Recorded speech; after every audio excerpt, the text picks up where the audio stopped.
ایک ہفتے کا سفر کرنا گوارا نہیں کریں گے۔ امام حسین جیسا باپ، رحم و کرم کا بادشاہ باپ، اپنی بیمار بیٹی کو چھوڑ کر ہمیشہ کا سفر کر رہے ہیں۔ یہ امام حسین کی شان میں توہین ہے، امام حسین کی محبت اور شفقت کی توہین ہے۔ اس لیے اس طرح کی روایتیں اگر کوئی بیان کرے تو آپ قطعاً اس کی بات نہ سنیں، اس کو ٹوکے، حوالہ مانگیں کہ آپ کہاں سے بیان کر رہے ہیں۔ حضرات محترم، امام حسین 2 ذی الحجہ کو مکہ سے کربلا کی طرف روانہ ہوتے ہیں۔ 2 ذی الحجہ حج کا مہینہ ہے۔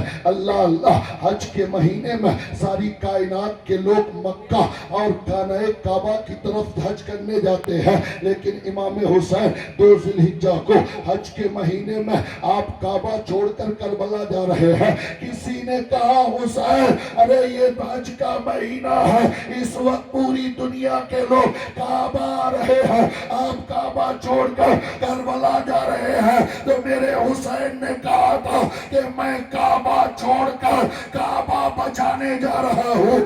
آج اگر میں کربلا نہیں گیا تو کعبے کی عصمت کو ظالم برباد کر دیں گے، اس لیے کعبہ چھوڑ تو رہا ہوں لیکن کعبے کی عصمت بچانے کے لیے جا رہا ہوں۔ کے لوگوں یقیناً امام حسین نے کعبہ چھوڑ کر قیامت تک کعبے کی عصمت بچا لیا۔ امام حسین میدان کربلا پہنچتے ہیں۔ سبحان اللہ۔ ہاں، وقت کا میں بہت پابند ہوں الحمدللہ، اور زیادہ سننا کمال نہیں، زیادہ عمل کرنا یہ کمال ہے۔ ورنہ جلسے ہمارے یہاں 2 نظریے سے ہوتے ہیں، ایک تو بڑے خلوص اور للہیت کے ساتھ، مقصد یہ ہے کہ لوگوں تک دین کا پیغام پہنچے، اور ایک ریا اور دکھاوے کے لیے ہوتا ہے۔ فلاں گاؤں کا جلسہ 5 لاکھ کا ہوا تو ہم 6 لاکھ کا کریں گے تاکہ ہمارا نام اس سے بڑھ جائے۔ تو یہ نیت اور ریا جس دن دل میں آیا اسی دن وہ 5 لاکھ کی محنت برباد ہو گئی۔ اس لیے کہ اسلام میں ریا اور دکھاوا جائز نہیں۔ اور حالات پہ بھی میں 5 منٹ گفتگو کروں گا انشاءاللہ، لیکن یہ آخری بات سن لیجئے جو میدان کربلا سے عقیدے کی حفاظت کے لیے امام حسین نے جو پیغام دیا ہے۔ ورنہ کربلا کی تاریخ بیان کرنے کے لیے 1-2 گھنٹہ نہیں، 1-2 زندگیاں نہیں، بلکہ ہزاروں لاکھوں کروڑوں زندگیاں بھی کافی ہے، ناکافی ہے۔ اس لیے آخری بات آپ سنیں جو امام حسین کا میدان کربلا سے اہل سنت کے عقیدے کو بچانے کا جو پیغام ہے۔ میرا آقا حسین جب میدان کربلا میں پہنچتے ہیں، 10 محرم کی تاریخ ہے، آپ اپنے گھوڑے پہ کھڑے ہو کر ان یزیدیوں کو ایک خطبہ دیتے ہیں، اے یزیدیوں مجھے پہچانو میں کون ہوں۔ تاریخ میں اس خطبہ کو اتمام حجت کا نام دیا گیا ہے۔ علماء جانتے ہیں اتمام حجت کہتے ہیں آخری خطبہ، آخری فیصلہ، آخری تقریر، اس کے بعد پھر اور کچھ نہیں ہوگا۔ اللہ اللہ، آقا حسین نے کہا یزیدیوں مجھے پہچانو میں کون ہوں، میں فاطمہ کا بیٹا حسین ہوں، میں علی کا لخت جگر حسین ہوں، میں وہ حسین ہوں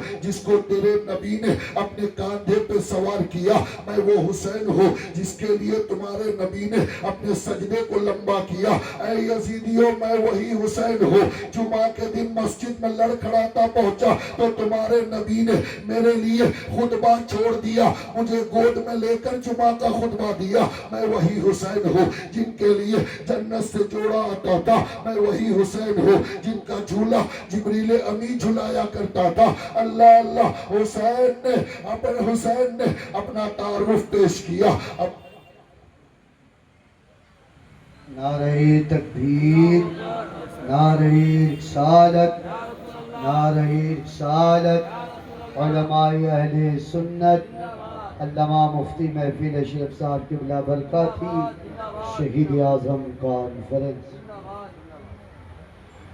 امام حسین نے اپنا تعارف پیش کیا، اپنی پہچان پیش کیا۔ دیکھیے ہماری جماعت کے بہت بڑے خطیب ہیں، اور آج ہی تقریباً 10 بجے آپ حیدرآباد یا بنگلور سے اسی جلسے کے لیے تشریف لائے ہیں۔ ہمارے علاقے کے لوگوں کو دور کا ڈھول سہانا لگتا ہے، دور کے مولویوں کے پیچھے 40 50 ہزار روپیہ خرچ کرتے ہیں۔ آپ کے علاقے کا خطیب بنگلور، حیدرآباد اور ممبئی سے تقریر کر کے آیا ہے۔ اپنے نظریات کو بدلیے، اپنی فکر کو بدلیے، اپنے پیسوں کو فالتو برباد مت کیجیے، اس لیے کہ حالات اس لائق نہیں ہے کہ پیسوں کو آپ فالتو اور بیکار برباد کریں۔ حضرات محترم، امام حسین نے اپنا تعارف پیش کیا۔ میں عرض کرنا چاہوں گا آقا حسین آپ کو اپنا تعارف پیش کرنا تھا، آپ نے یہ کیوں نہیں کہا میں وہ حسین ہوں جو 33 مرتبہ پیدل حج کیا ہے، میں وہ حسین ہوں جو رات بھر نمازیں پڑھتا ہے، میں وہ حسین ہوں جو قرآن کی تلاوت میں راتوں کو ختم کر دیتا ہے۔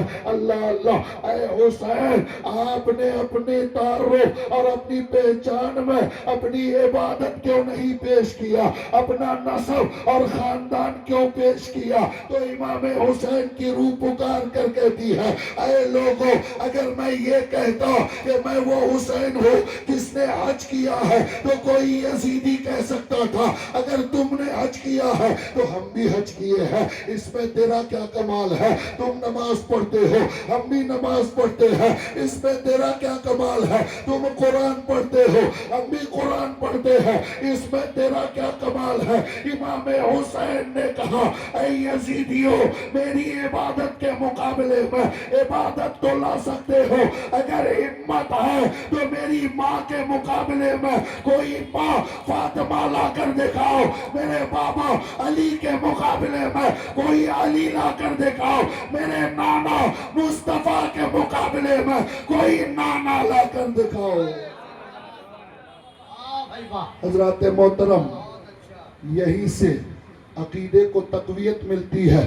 آج دیکھیے ایک بلا بڑے زور پہ ہے اور بہت سے لوگ اس پر گفتگو کرنے سے ڈرتے اور جھجکتے ہیں، لیکن الحمدللہ میں وہ خطیب نہیں ہوں جو پر پروگرام کے لیے آپ کے سامنے اور حق بات نہ بتائے بلکہ پہلو تہی کر جائے۔ یقیناً آج یہاں پر بھی بہت سے لوگ ہیں جو میری بات ان کو چبھے گی، خاص کر کے ہماری جماعت کے وہ لوگ جو اپنے آپ کو بہت زیادہ اپ ٹو ڈیٹ کہتے ہیں، بہت وی آئی پی کہتے ہیں۔ حضرات محترم، آج رشتہ داریاں آپ دیکھیے، سنیوں کی رشتہ داریاں غیر سنیوں کے یہاں، لڑکا سنی ہے، لڑکی دیوبندی وہابی ہے، امام صاحب کو پریشر ڈالا جاتا ہے، امام صاحب مولانا زکریا صاحب آپ کو نکاح پڑھانا پڑے گا، اگر مولانا زکریا نے کہہ دیا میں نہیں پڑھاؤں گا تو کہا جائے گا کہ بوریا بسترا باندھیے اور آپ یہاں سے جائیے۔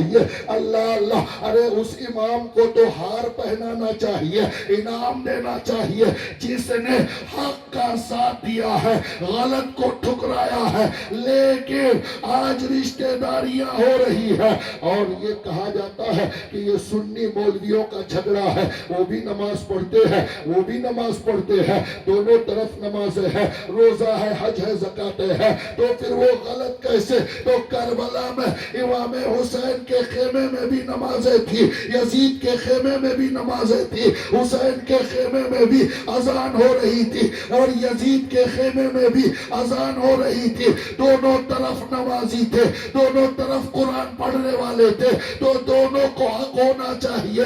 نہیں نہیں میرے دوستو، حق پہ صرف حسین تھے اور یزیدی حق پہ نہیں تھے، حالانکہ نمازیں دونوں طرف تھی۔ اسی طرح آج کوئی دیوبندی اگر آپ سے کہے کہ آپ حق پہ ہو یا ہم حق پہ ہیں تو آپ سینہ ٹھوک کر کہو گے کہ ہم حق پہ ہیں۔ اگر اس نے پوچھا کہ کیوں تو آپ کہو گے ہم نماز پڑھتے ہیں، وہ کہے گا ہم تو تم سے زیادہ نمازیں پڑھتے ہیں، ہماری پیشانیوں پہ نماز پڑھ پڑھ کے داغ آ گیا ہے، تمہاری پیشانیاں تو خالی ہے۔ آپ کہو گے ہم زکوٰۃ زکات دیتے ہیں، وہ کہے گا ہم بھی زکات دیتے ہیں۔ آپ کہو گے ہم نے حج کیا ہے، وہ کہے گا ہم بھی حج کیے ہیں۔ آپ کہو گے ہمارے پاس مسجد اور مدرسہ ہے، وہ کہے گا ہمارے پاس بھی تم سے بڑی مسجدیں اور مدرسے ہیں۔ تو پھر کیا جواب دو گے؟ وہی جواب دینا جو کربلا میں میرے آقا حسین نے دیا تھا۔ تم یہ جواب دو کہ تمہارے پاس نماز روزہ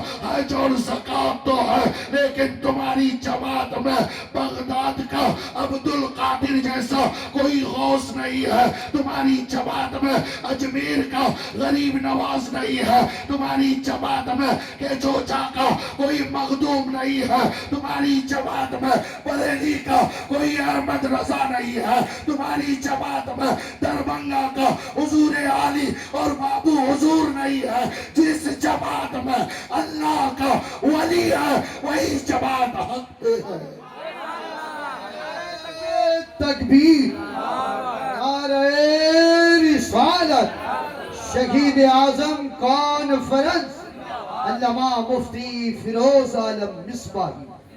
جس جماعت میں اولیاء ہے وہی جماعت حق پہ ہے، اس لیے ولی صرف اہل سنت والجماعت میں ہے، اس لیے اہل سنت والجماعت حق پہ ہے۔ حضرات محترم، بس 2 منٹ میں آخری بات آپ سن لیجئے، میرا وقت ختم ہونے کو جا رہا ہے یا ہو گیا ہے۔ حضرات محترم، 2 منٹ میں حالات کے تقابل میں، حالات کا جو اس وقت مار ہے، حالات کی مار ہے اس وقت پورے ہندوستان، خاص کر کے بنگال کے مسلمانوں کے ساتھ جو حالات ہیں، ان حالات میں آپ کیا کرو گے؟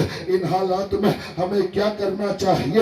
حالات اتنے نازک ہیں، لیکن اب بھی مسلمانوں کو بات سمجھ میں نہیں آئی۔ مولوی اور خطیب سمجھاتے سمجھاتے تھک گیا، لیکن اب مولویوں سے اوپر اٹھ کر جو لوگ سمجھاتے ہیں وہ باتوں سے نہیں، ان کے سمجھانے کا طریقہ بہت الگ ہے۔ اے میری قوم کے لوگوں، ان حالات میں خود کو سنبھال لو، خود کو سمجھا لو، ورنہ اقبال نے کہا تھا نہ سمجھو گے تو مٹ جاؤ گے۔ اے ہندی مسلمانوں، تمہاری داستان تک نہ ہوگی۔ داستانوں میں حالات یہ ہے، اسلام پور کا میلہ جا کر دیکھیے، بے حیائی اور بدتمیزی کا مظاہرہ، 80% دکانیں غیروں کی، 80% خریدار مسلمان ہے۔ اللہ اللہ، اور بے حیائی کا عالم یہ ہے کہ ایک نوجوان لڑکا ایک نوجوان لڑکی کا ہاتھ پکڑ کر گھوم رہا ہے، خالہ کا بیٹا خالہ کی بیٹی، پھوپھو کا بیٹا پھوپھو کی بیٹی، بوائے فرینڈ گرل فرینڈ کا بازار گرم ہے۔ اللہ اللہ، ان حالات میں بھی اگر مسلمان نہیں سمجھے سورت رسول اور سنت رسول کے مطابق، اگر اب بھی آپ نہیں سمجھو گے تو دنیا کی کوئی طاقت تمہیں بچا نہیں سکتی ہے۔ اے میری قوم کی بیٹیوں، آج ٹیوشن کے نام پر تم اپنا دوپٹہ گھر چھوڑ کر جا رہی ہو، کالج اور شادیوں کے نام پر بے حیائی کا جو مظاہرہ کرتی ہو۔ اللہ اللہ، ابھی 21 تاریخ کو نیٹ کا دوبارہ ایگزام ہوا، خواجہ کی دھرتی اجمیر کی سرزمین پہ ایک مسلمان بیٹی ام کلثوم پردہ حجاب کے ساتھ جب نیٹ کا ایگزام دینے کے لیے اسکول پہنچتی ہے تو اسکول کا مینجمنٹ اسے یہ کہہ کر روک دیتا ہے کہ پردے کے ساتھ ایگزام دینے کی اجازت نہیں ہے، اگر امتحان دینا چاہتی ہو تو پردہ ہٹاؤ، دوپٹہ اور حجاب کھول کر رکھ دو۔ اجمیر کی وہ ام کلثوم بیٹی نے کہا ہزاروں نیٹ کا ایگزام میں چھوڑ سکتی ہوں، لیکن فاطمہ کا دیا ہوا پردہ مجھے چھوڑنا گوارا نہیں ہے۔ ہزاروں ایگزام میرے پیر کی ٹھوکر پہ ہے، لیکن فاطمہ کا دیا ہوا آنچل اور پردہ مجھے چھوڑنا گوارا نہیں ہے۔ اس لیے میری قوم کی بیٹیوں، اس ام کلثوم سے سیکھو، اتنا بڑا ایگزام چھوڑنے کے لیے تیار ہو گئی، لیکن نبی کا دیا ہوا، فاطمہ کا دیا ہوا آنچل اور پردہ چھوڑنے کے لیے تیار نہیں ہوئی۔ آج اسی سے ہمیں سیکھنا چاہیے۔ اس لیے ان حالات میں آپ کو راستے پہ آ کے انقلاب زندہ باد یا لاٹھی لاٹھیاں گھما کر احتجاج کی ضرورت نہیں ہے. اگر ان حالات سے نمٹنا چاہتے ہیں, ظالم کے ظلم کے خلاف اس کو دبانا چاہتے ہیں, تو آپ فضول خرچیوں کو بند کیجئے. 50,000 کا لہنگا جو ایک دن دلہن پہن کر الماری میں زندگی بھر کے لیے رکھ دیتی ہے, وہ خریدنا بند کیجئے. اور 50 گاڑیاں باراتیوں کے لیے لے جانا بند کیجئے.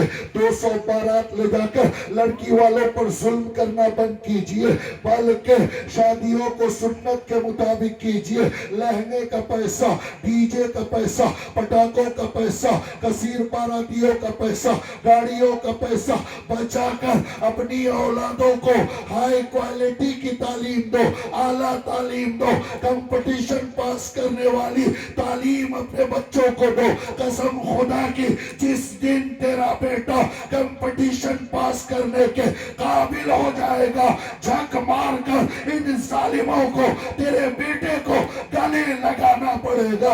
اس لیے اگر اس ہندوستان کے ان حالات سے جیتنا چاہتے ہو تو بہتر راستہ یہی ہے کہ فضول خرچیوں سے بچ کر اپنے بچوں کو تعلیم یافتہ بنا دو.